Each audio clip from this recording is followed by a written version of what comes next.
এটা সিদ্ধান্ত লৈছিলো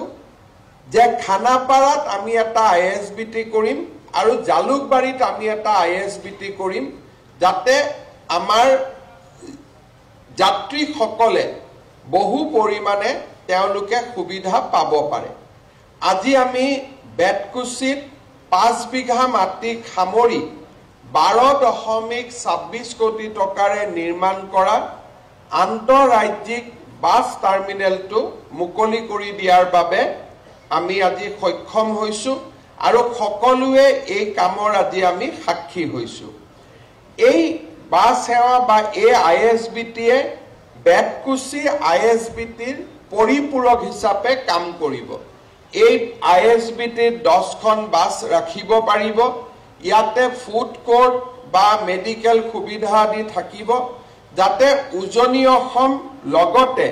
বৰাক উপত্যকা মেঘালয় অৰুণাচল মণিপুৰ মিজোৰাম ত্ৰিপুৰালৈ যোৱা ৰাইজে আমাৰ এই আইএসবিটিৰ পৰা যথেষ্টখিনি সুবিধা লাভ কৰিব পাৰিব। আমি ইয়াত এখন ইলেক্ট্ৰনিক বোৰ্ডো আৰম্ভ কৰিছো। বেতকুছিৰ পৰা বাছ আৰম্ভ হোৱাৰ লগে লগে যাত্ৰীসকলে ইয়াতে নিজে তাক দেখা পাব পাৰিব আৰু যাত্ৰীসকল সাজু হ'ব পাৰিব। বাছ অহাৰ লগে লগে তেওঁলোকে ইয়াতে উঠিব পাৰিব। মই পৰিবহণ বিভাগক অনুৰোধ কৰিম যে আমাৰ শৰাইঘাট দলঙৰ তলত ৰেলৱেৰ পৰা আমি যি মাটি লৈছো কিবা এটা কোৰ্টত কেছ চলি আছে সেই কেছটো সোনকালে নিষ্পত্তি কৰাৰ ব্যৱস্থা কৰি জালুকবাৰীটো আইএসবিটি নিৰ্মাণৰ কাম আমি পূৰ্ণগতিত আগবাঢ়িব লাগে। তেতিয়াহ'লে আমাৰ এটা আইএসবিটি জালুকবাৰীত হ'ব যোনে নামনি অসমলৈকে যোৱা ৰাইজক সহায় কৰিব। আইএসবিটি বেতকুছি নাৰ্ভ চেণ্টাৰ বা কেন্দ্ৰীয় টাৰ্মিনেল হ'ব আৰু বেতকুছিয়ে আমাৰ পৰিপূৰক হিচাপে খানাপাৰাৰ টাৰ্মিনেলে আমাৰ উজনি অসমলৈ যোৱা ৰাইজক সহায় কৰিব। আপোনালোক সকলোৱে জানে যে যোৱা 4টা বছৰত আমাৰ পৰিবহণ বিভাগত বহুবিলাক গুৰুত্বপূৰ্ণ কাম আমি কৰিবলৈ সক্ষম হৈছো। আটাইতকৈ ডাঙৰ কথা হ'ল যে অটোমেশ্যন অৰ্থাৎ ডিজিটেল পদ্ধতিৰে যাত্ৰীক সেৱা কৰাৰ দিশত বা পৰিবহণ বিভাগৰ সেৱা লাভ কৰিব খোজা ৰাইজক আমি সকাহ দিব পাৰিছো আৰু আজি দেশৰ ভিতৰতে ট্ৰান্সপোৰ্ট গোটেই ব্যৱস্থাটোক ডিজিটেলাইজেশ্যন কৰাৰ ক্ষেত্ৰত আজি অসমে 1 নম্বৰ স্থান লাভ কৰিবলৈ সক্ষম হৈছে। কেইদিনমান আগতে উত্তৰ প্ৰদেশৰ পৰিবহণ মন্ত্ৰীক মই লগ পাইছিলো। তেখেতে মোক বাৰে বাৰে সুধিছিলে যে 56টাকৈ সেৱা আপোনালোকে কণ্টেক্টলেছ কেনেকৈ কৰিব পাৰিছে। আজি আমাৰ পৰিবহণ বিভাগত আমি এনেকুৱালৈকে কাম কৰিছো যে আমি যদি গুৱাহাটীৰ দ্বিতীয়ত কিবা এটা আবেদন কৰিছো, গুৱাহাটীৰ দ্বিতীয়ত কাম বহুত আছে, কৰ্মচাৰীয়ে কৰিব পৰা নাই, কম্পিউটাৰে তাক ৰেণ্ডমাইজেশ্যন কৰি ডিমা হাছাওলৈকে পঠাই দিব কাৰণ ডিমা হাছাওত কাম কম। অৰ্থাৎ আজি আমাৰ গোটেই পৰিবহণ নিগমত যিমানটা কাম আহে 56টা সেৱা 100% ডিজিটাইজেশ্যন, এই গোটেইবোৰ কাম অসমৰ গোটেইবোৰ পৰিবহণ কাৰ্যালয়ৰ পৰা ইয়াক সমাধান হয়। গুৱাহাটীৰ কাম নগাঁৱে কৰে, নগাঁৱৰ কাম ডিমা হাছাওৱে কৰে।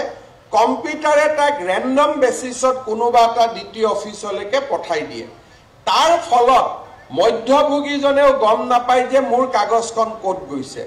ইয়াৰ ফলত মই একেবাৰে নোহোৱা হৈ যাওঁ বুলি নকওঁ, কিন্তু আজিৰ পৰা 4 বছৰ আগতে দ্বিতীয় অফিচত যি ধৰণৰ এক ব্যৱস্থা আছিল, মধ্যভোগীৰ ডাঙৰ এখন চক্ৰ আছিল, আজি সেই চক্ৰ সম্পূৰ্ণৰূপে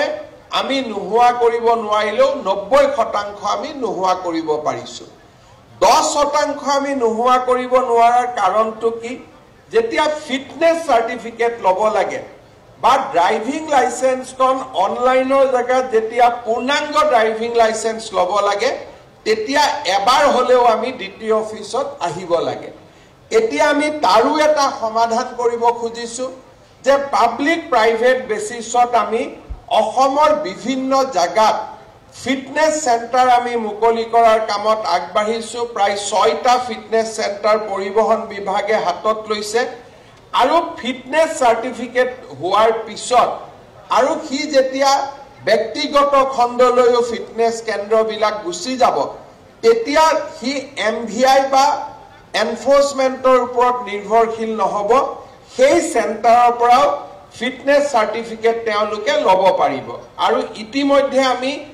আন ব্যৱস্থাৰ জৰিয়তেও যাতে যেতিয়ালৈকে ফিটনেস পুৰা ই আমাৰ ক'ব গ'লে বিভিন্ন জায়গাত ফিটনেস সেন্টাৰবোৰ গঢ়ি নুঠে তেতিয়ালৈকে আমি অন্তত পৰিবহন নিগমৰ ভিতৰতে তাকো আমি উন্নত কৰাৰ প্ৰচেষ্টা কৰিছো যাতে দুৰ্নীতি কমি যাব পাৰে ইয়াৰ লগতে ড্ৰাইভিং লাইসেন্সৰ ক্ষেত্ৰতো আমি এনকাৰেজ কৰিছো যাতে অসমৰ প্ৰতিটো বিধানসভা সমষ্টিতে এখন মটৰ ভেহিকল ইনষ্টিটিউট গঢ়ি উঠে আৰু মটৰ ভেহিকল ইনষ্টিটিউটৰ প্ৰিন্সিপাল জনকে আমি দ্বিতীয় জনৰ হৈ লাইসেন্স দিয়াৰ অধিকাৰ দিব খুজিছো আৰু ই নিবনুৱা লোককো কৰ্মসংস্থাপন দিব আৰু 126টা যদি আমি driving licence driving training centre গঢ়ি তুলিব পাৰো লাইসেন্সখনো তাৰ প্ৰিন্সিপাল জনে দিব তেতিয়া আমি লাইসেন্স ল'বৰ কাৰণেও দ্বিতীয় অফিচত আহিব নালাগে দ্বিতীয়ৰ পাৱাৰটো আমি সেই মটৰ ড্ৰাইভিং ইনষ্টিটিউটখনৰ প্ৰিন্সিপালক দিব খুজিছো যাতে লাইসেন্সটো প্ৰিন্সিপাল জনে দিব পাৰে আৰু মটৰ ড্ৰাইভিং ইনষ্টিটিউটখন ভাল কৰি চলি আছে নে নাই তাক চাবৰ কাৰণে পৰিবহন বিভাগক আমি এটা ৰেগুলেটৰ কৰিব খুজিছো যাতে মাজে মাজে তেওঁলোকে সমীক্ষা কৰিব আৰু কোনোবাই যদি ট্ৰায়েল নোহোৱাকৈ লাইসেন্স দিছে নিশিকোৱাকৈ লাইসেন্স দিছে সেই ইনষ্টিটিউটখনৰ লাইসেন্স তেওঁলোকে কেনসেল কৰিব পাৰিব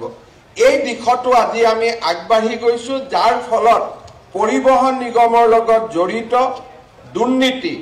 এক প্ৰকাৰ আমি আশা কৰিছো অহা এবছৰ বা 1.5 বছৰৰ ভিতৰত আমি সম্পূৰ্ণৰূপে নোহোৱা কৰিব পাৰিম 56খন ইলেক্ট্ৰিক বাছ আমাৰ পুঁজিৰ পৰা ক্ৰয় কৰি আমি এএসটিসিক আগবঢ়াব খুজিছো যাতে এএসটিসিৰ সৰ্বমুঠ বাছৰ সংখ্যা 356 লৈ বৃদ্ধি হয় ইয়াৰ লগে লগে মই অত্যন্ত আনন্দৰে আপোনালোকক জনাব খুজিছো যে প্ৰধানমন্ত্ৰী নৰেন্দ্ৰ মোদী ডাঙৰীয়ায়ো আমাক আৰু 100খন বাছ পিএম ই বাছ সেৱাৰ অধীনত যোগান ধৰিবলৈ সিদ্ধান্ত লৈছে অৰ্থাৎ আজি চলি থকা 356খন বাছৰ উপৰিও 2025 চনৰ ভিতৰত আমি আৰু 100খন নতুন ইলেক্ট্ৰিক বাছ আমি পাব পাৰিম যদি এই 100খন বাছ আমি আৰু অধিক প্ৰধানমন্ত্ৰী ডাঙৰীয়াৰ পৰা পোৱাৰ যিটো ব্যৱস্থা হি যদি 2025 চনত পূৰ্ণ হয় তেতিয়াহলে 2026 চনত আমি আমাৰ যিবিলাক ডিজেলত চলা বাছ তাক আমি সম্পূৰ্ণৰূপে বন্ধ কৰি আন লাভদায়ক পথবিলাকত তেওঁলোকক চলাবৰ কাৰণে আমি অনুমতি দিব পাৰিম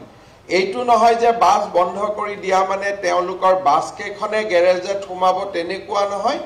তেওঁলোকক তাৰ পৰিৱৰ্তে গুৱাহাটী নলবাৰী গুৱাহাটী নগাঁও এই ধৰণৰ সেৱাবিলাক